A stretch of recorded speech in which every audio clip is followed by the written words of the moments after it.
La première lecture que je voudrais partager avec vous se trouve dans le livre de Daniel, au chapitre 2, et je vais lire les versets 26 à 35. Donc Daniel 2, 26 à 35. Pour vous donner un petit peu le contexte, le roi Nabuchodonosor avait eu un rêve, un songe dans son rêve, et il avait demandé à tout le monde d'expliquer ce rêve, et personne ne parvenait à le faire. Mais on lui parla de Daniel, qui alors vint auprès du roi. Donc à partir du verset 26, le roi s'adressa à Daniel, appelé aussi Belchassar, et lui demanda: « Es-tu vraiment capable de révéler le rêve que j'ai vu et son interprétation ?» Daniel répondit au roi: « Aucun sage, aucun magicien, aucun devin, aucun astrologue n'est en mesure de faire connaître au roi le mystère dont il parle. Mais il y a dans les cieux un Dieu qui révèle les mystères. C'est lui qui fait connaître au roi Nabuchodonosor ce qui arrivera dans la suite des jours. Eh bien, voici le rêve et les visions que tu as eues sur ton lit. Lorsque tu t'es couché, ô roi, tu t'es mis à penser à l'avenir. Alors celui qui révèle les mystères t'a montré ce qui arrivera. Pour ma part, ce mystère m'a été révélé non pas parce que je serais plus sage que n'importe qui d'autre, mais pour que quelqu'un communique l'interprétation au roi et te fasse connaître les pensées de ton cœur. Voici donc ce que tu as vu. Devant toi se dressait une très grande statue d'une splendeur éblouissante et d'un aspect terrifiant.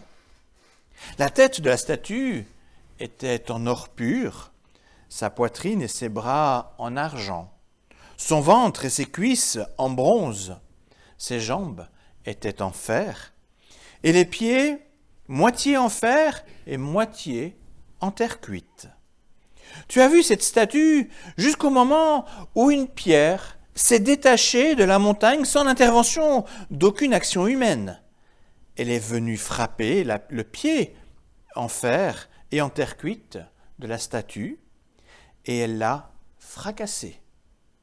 Alors d'un seul coup, le fer et la terre cuite, ainsi que le bronze, l'or, l'argent et l'or, furent réduits en poussière que le vent emporta, comme des brins de paille lorsqu'on vanne les céréales en été.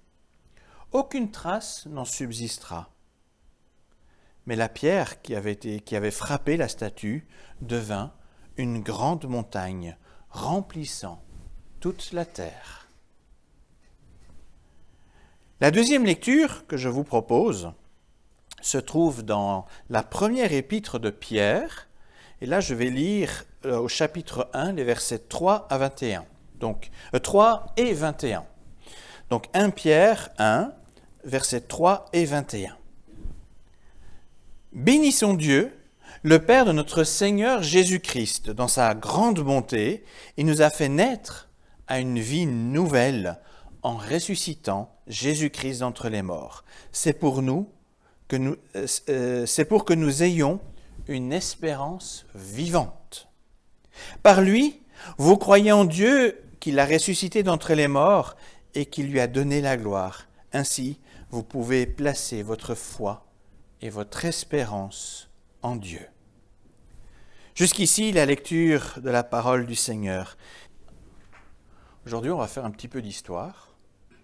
Pas forcément de l'histoire biblique, bien que aussi, mais je vais quand même remonter un petit peu dans notre histoire, pas trop lointaine.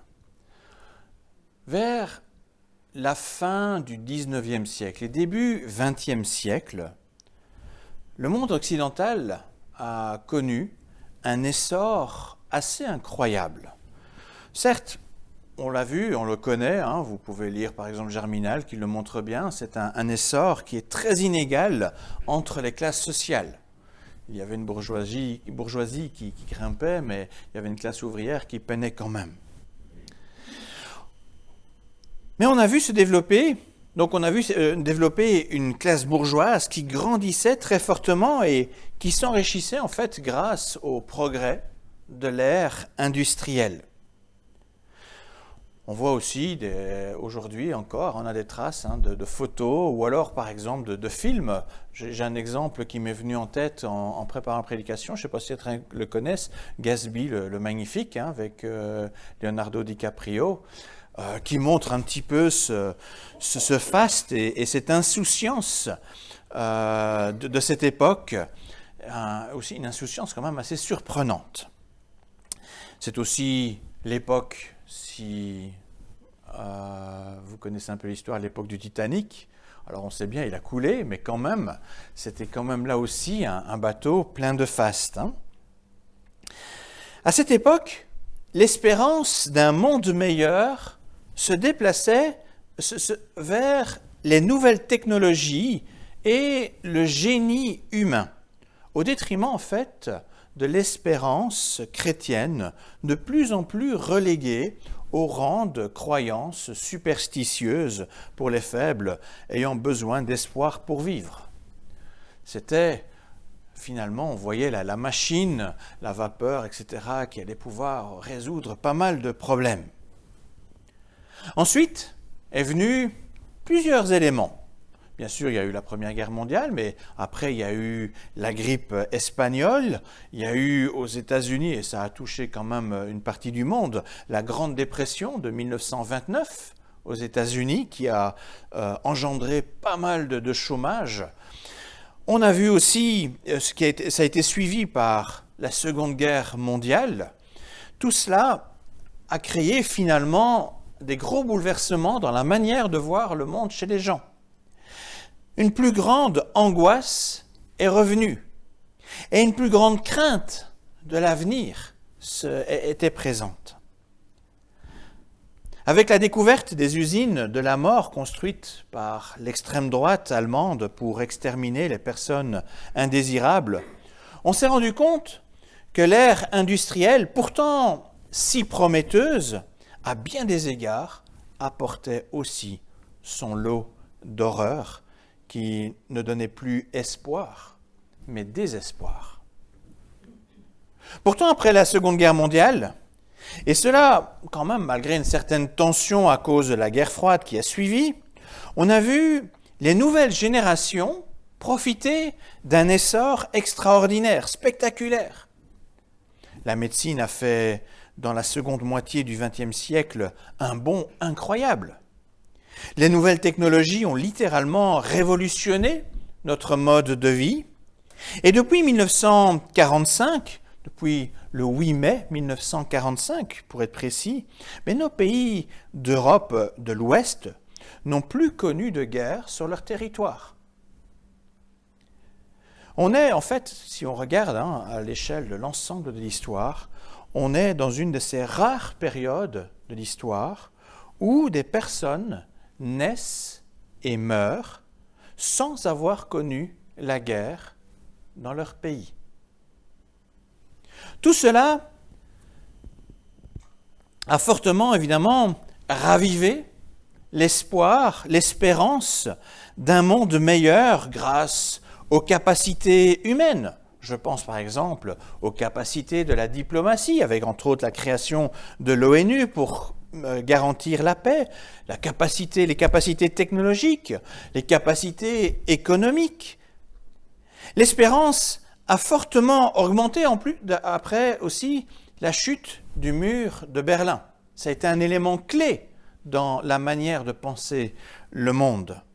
Les nouvelles générations vivent avec un niveau d'insouciance jamais vu auparavant, parce que les éléments angoissants qu'on avait pu connaître dans l'histoire, ils ne les ont pas connus.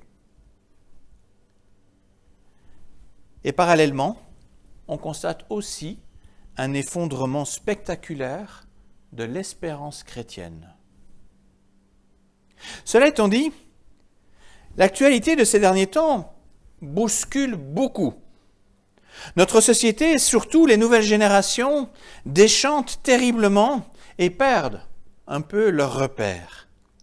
Les changements climatiques nous interroge sur notre mode de vie ultra dominé par les nouvelles technologies et toutes nos habitudes. La précarité du travail nous interroge sur une mondialisation ultra libéralisée.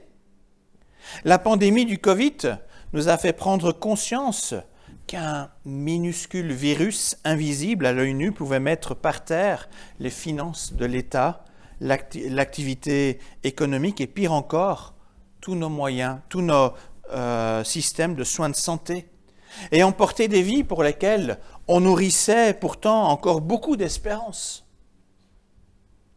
Nos espérances d'une médecine éclair capable de trouver en quelques semaines une solution a volé en éclats. Tout à coup, tout le monde a vu plus clairement les limites de la médecine moderne, malgré ses progrès. Et maintenant, on a aussi cette guerre qui est là, à notre porte, qui réveille en fait un ancien géant qu'on croyait mort et qui nous met à nouveau en difficulté, en difficulté tout un système économique au point de précipiter des millions de familles dans la précarité. Si on regarde, j'ai été regarder un petit peu, il faut retourner dans les années 70 pour voir des chiffres de l'inflation comparables à ceux que nous avons aujourd'hui. Plus de 50 ans en arrière qu'il faut retourner pour voir ce qui se passe aujourd'hui. Toute la confiance arrogante, toute l'espérance que nous avions dans ce système censé nous protéger commence à vaciller. La majorité a mis toute son espérance dans un colosse aux pieds d'argile dont elle perçoit seulement maintenant la fragilité et la fugacité. Et la montée des votes contestataires accordés, que ce soit à l'extrême gauche ou à l'extrême droite, témoigne en réalité de la peur et de l'angoisse grandissante parmi la population. Beaucoup sont aujourd'hui prêts à s'accrocher à de belles promesses sans se poser la question du réalisme des paroles auxquelles on prête foi. Quelle espérance reste-t-il encore ? C'est à cette question que je souhaite répondre dans la suite en m'appuyant sur un événement capital pour la foi chrétienne, la résurrection du Christ. Nous y reviendrons. Toujours un élément dans l'histoire. Vous connaissez ce fameux discours de Martin Luther King qu'il a prononcé. Donc c'était le 28 août 1963. Martin Luther King a tenu un discours mémorable à Washington, D.C. Si on retient généralement une photo de Martin Luther King, c'est cette photo où il est en tribune avec toute cette esplanade remplie de monde devant lui. Il a prononcé un discours pour la défense des droits civiques des Noirs aux États-Unis. Malgré en fait une époque florissante, parce que c'était dans les années 60, les États-Unis étaient quand même vraiment dans une grande insouciance et avec beaucoup d'argent, malgré une époque florissante pour le pays, les Noirs, eux, étaient bien tenus à l'écart de tous les avantages qu'offrait le pays à ce moment-là. Il y avait une véritable politique de ségrégation anti-noir, blanc d'un côté, noir de l'autre. Par son discours intitulé « I have a dream », c'est-à-dire « j'ai un rêve », il a souhaité redonner espoir à ceux qui étaient en souffrance en raison des injustices liées à ce système. Et voici un extrait de ce discours, et vous allez voir, il est assez frappant. « J'ai un rêve, je rêve qu'un jour toute la vallée sera relevée, toutes collines et montagnes seront abaissées. Les endroits escarpés seront aplatis et les chemins tortueux redressés. La gloire du Seigneur sera révélée à tout être fait de chair. Telle est notre espérance. C'est la foi avec laquelle je retourne dans le sud. Avec cette foi, nous serons capables de distinguer dans la montagne du désespoir une pierre d'espérance.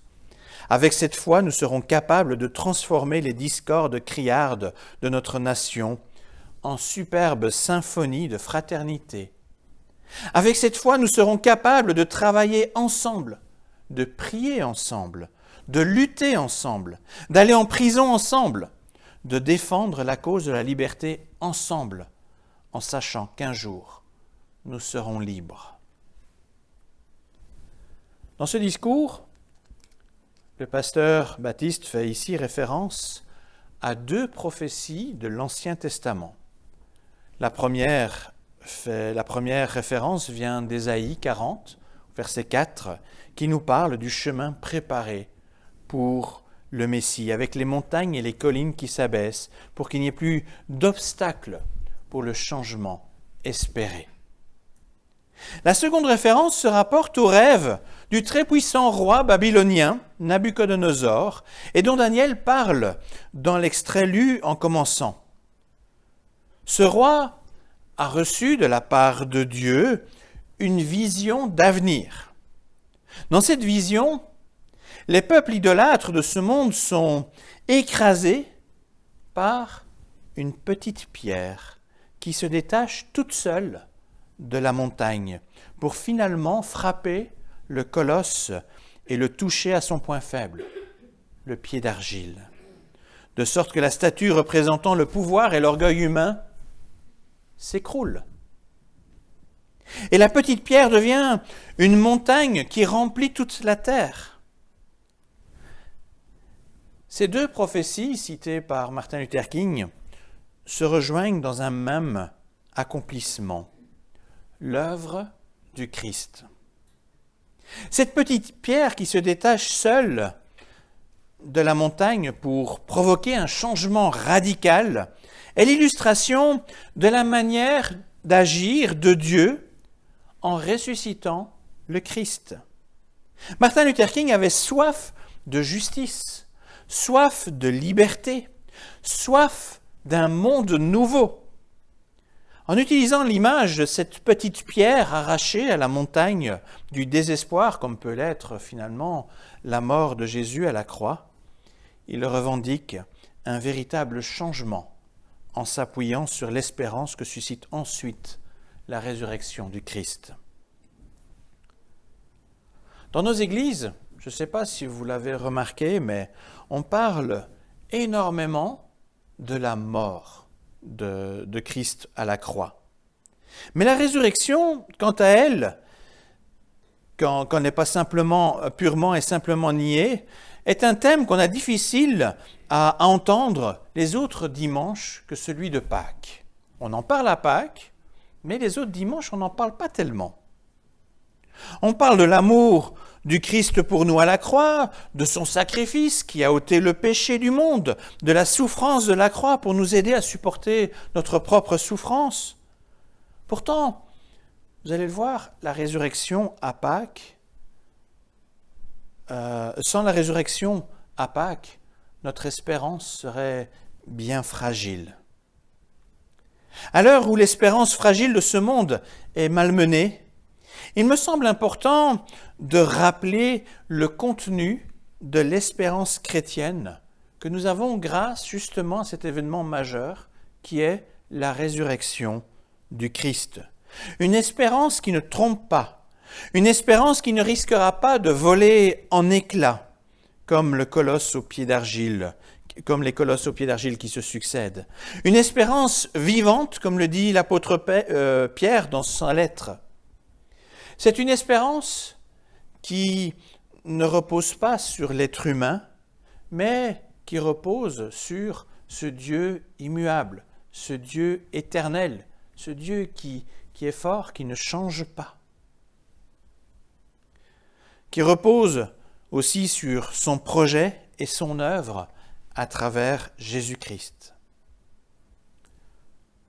Alors pour en parler, posons-nous la question: qu'est-ce que la résurrection physique de Jésus implique pour nous? Et je vous propose de répondre à cette question en plusieurs points. La première chose à relever, alors je ne serai pas exhaustif, on peut vraiment aller beaucoup plus loin, je vais essayer de me focaliser ici sur des éléments plus essentiels. Et la première chose à relever est que la résurrection de Jésus est d'abord une victoire. Le mal a cloué Jésus sur la croix, de sorte à provoquer sa mort. Paul le dit bien, le salaire du péché, c'est la mort. Et Jésus a pris le péché de l'humanité, il en est mort. Et pourtant, le mal a perdu quand même, là, à la croix, son pouvoir de mort, puisque Jésus est finalement sorti vainqueur. Ainsi donc, la résurrection fait naître un espoir, une espérance de victoire. Le mal n'aura pas le dernier mot. Jésus ressuscité témoigne que Dieu a la capacité à briser ce lien qui nous tenait à ce mal, qui nous tenait à ce péché. La résurrection de Jésus est un message de délivrance. Être chrétien, c'est donc être dans le camp des vainqueurs. Le mal n'est plus une fatalité. Nous le savons bien, le mal nous touche encore et parfois très durement.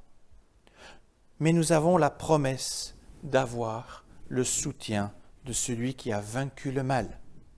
Avec Christ et son esprit en nous, nous devenons libres de choisir le bien et de nous éloigner du mal. Le deuxième élément que nous montre la résurrection est que nous avons toutes les raisons d'avoir une espérance de justice, et cela à deux niveaux. Tout d'abord, il faut bien se rendre compte que si le Père ressuscite Jésus, qui pourtant a donné sa vie pour couvrir nos fautes, cela implique clairement que ce sacrifice est accepté par le Père comme réparateur de nos fautes. Notre péché était un point litigieux entre Dieu et nous. Mais désormais, nous avons la certitude qu'il n'y a plus de litige. Si Dieu n'était pas d'accord avec ce sacrifice, il n'aurait pas ressuscité son Fils.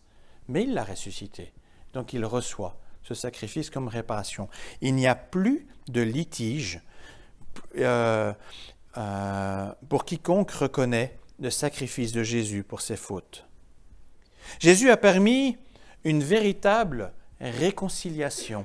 C'est un des éléments importants de la résurrection. Jésus a permis une véritable réconciliation entre son Père et nous. Si aujourd'hui nous sommes appelés devant le Père pour l'heure du jugement, nous ne savons pas quand nous serons appelés, mais si ça devait être aujourd'hui, aucune faute, retenez-le bien, aucune faute ne peut nous être imputée, car Jésus a réglé notre dette et il va nous recevoir les bras grands ouverts. Il sera présent, Jésus lui-même sera présent pour le rappeler. Lui m'a fait confiance, j'ai payé pour lui, il n'y a pas de souci et Dieu nous accueillera. Il n'y a plus de jugement pour quiconque croit vraiment au Christ. Deuxièmement, dans la résurrection, on voit aussi la justice vis-à-vis de Dieu qui s'applique. Beaucoup ont rejeté le Christ jusqu'à le condamner injustement. C'est un peu la fameuse montagne du désespoir dont parlait Martin Luther King. Cette mort à la croix semble être là comme une victoire éclatante du mal contre le bien. Toutefois, Dieu inverse en fait complètement la situation. De cette croix infâme, il décroche une petite pierre qui met par terre tous les colosses qui pratiquent l'injustice. Si sur l'image du PowerPoint, j'ai illustré avec une croix en pierre, c'est justement en se disant, ben voilà, c'est une pierre qui met par terre cette injustice. Dieu confirme l'innocence du Christ pour confondre ses adversaires. Cela nous indique fort bien qu'il existe bel et bien un Dieu de justice qui connaît chaque situation et qui agira bien sûr, en son temps, mais qui agira pour rétablir les justes dans leurs droits. À la résurrection, c'est véritablement le début d'une ère nouvelle de justice qui commence et qui verra bien sûr son apothéose au retour du Christ, quand chacun, y compris les méchants, auront des comptes à rendre devant Dieu.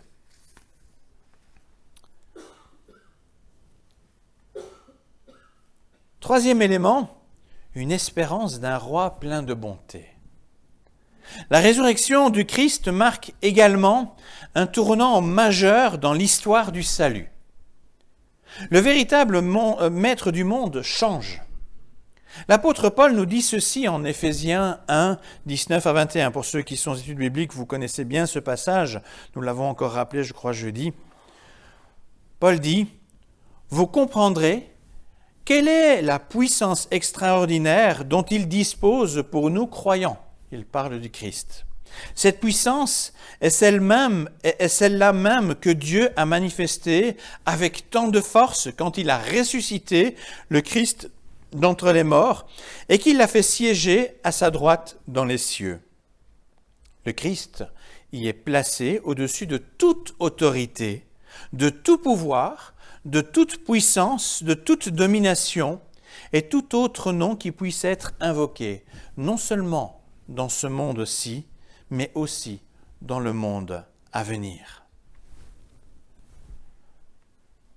Le monde a connu des épisodes terribles, et encore aujourd'hui, il est encore sérieusement bousculé, ce qui crée beaucoup d'angoisse.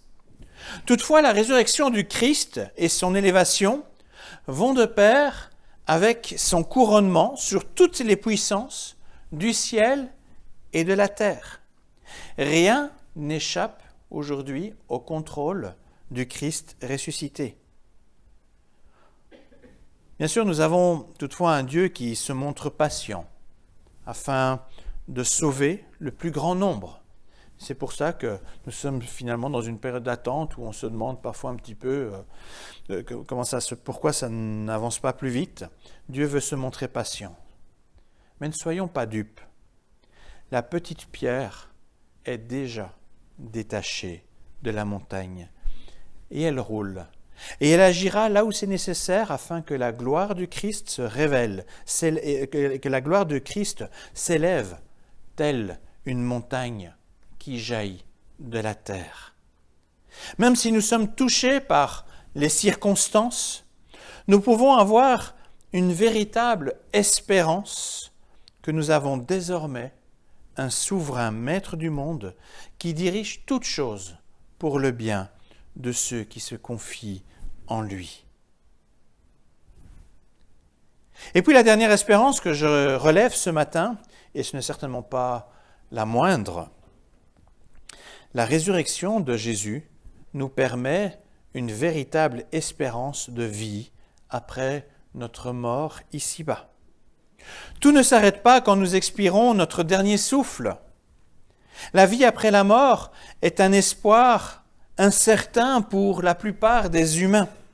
Mais pour le chrétien, ce n'est plus seulement un espoir, c'est véritablement une espérance à laquelle il peut croire sans réserve, puisqu'il a, en fait, avec Jésus, le Christ ressuscité, la confirmation que c'est possible.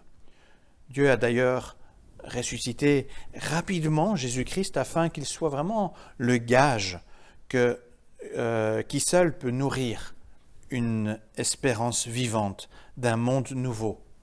Un monde nouveau où toute souffrance, tout mal, toute mort disparaît définitivement. Ni la guerre, ni l'épidémie, ni la maladie, ni les changements climatiques ne pourront nous fermer les portes de ce monde nouveau. Cette porte, elle a été ouverte par le Christ ressuscité. Alors que retenir pour conclure? La première étape est de croire que la résurrection de Jésus a réellement eu lieu. Sans cela, en fait, aucune espérance sérieuse n'est possible. Considérer la résurrection uniquement comme un symbole ne sert en fait strictement à rien. Dieu a donné suffisamment d'éléments dans sa parole et même par d'autres éléments. Dieu a donné suffisamment d'éléments pour avoir foi en cette résurrection. Mais à partir de cette foi en la résurrection véritable de Jésus et d'une juste compréhension de ce que cet événement implique, peut naître alors une espérance solide, capable de transformer notre façon de vivre au quotidien. En tant que chrétiens, nous ne sommes évidemment pas insensibles aux bonnes choses qui se produisent dans le monde. Nous apprécions un contexte économique favorable. Nous profitons d'une médecine performante. Nous goûtons avec soulagement à la paix. Mais ne prenons pas cela comme une espérance ultime. Toutes ces choses sont fragiles et avec des limites. Par contre, rien ne peut briser l'espérance vivante issue de la résurrection du Christ. C'est une espérance forte sur laquelle on peut appuyer notre vie, sur laquelle on peut la construire. Nous avons toutes les raisons de mener notre vie, de faire des choix en tenant compte de cette espérance-là, pas des autres. Certains passent, c'est une illustration, certains passent leur vie à se construire une situation et à gonfler leur richesse pour se mettre à l'abri des mauvais jours. Leur espérance, en fait, est dans le pouvoir de l'argent. Mais un rien peut tout emporter. Est-il utile de consacrer tant de temps et d'énergie pour des richesses qui ne peuvent pas être emportées dans la tombe? Est-il utile de se détruire la santé et miner notre morale pour revendiquer des droits face à un oppresseur, alors que tôt ou tard, Dieu demandera des comptes à chacun? Est-il utile de s'impliquer dans des révoltes violentes pour revendiquer un plus grand confort personnel? Est-il utile de s'astreindre à des sacrifices énormes pour avoir l'illusion de prolonger notre vie terrestre, alors que Dieu nous offre une vie éternelle bien meilleure? Faut-il craindre avec effroi un mauvais diagnostic de santé? Sages sont ceux qui construisent leur vie sur l'espérance que suscite la résurrection du Christ. L'espérance vivante que Dieu veut nous offrir permet de relativiser bien des situations, de garder notre vie pour ce qui est vraiment essentiel, de recevoir une paix constante, malgré les circonstances extérieures qui bougent beaucoup, surtout en ce moment. La pierre de Dieu est lancée, elle parcourt son chemin, elle produira des effets au-delà de tout ce qu'on peut imaginer. Alors soyons confiants et persévérants, car notre espérance n'est pas vaine, mais elle repose sur notre Seigneur Dieu, fidèle à ses promesses. Amen.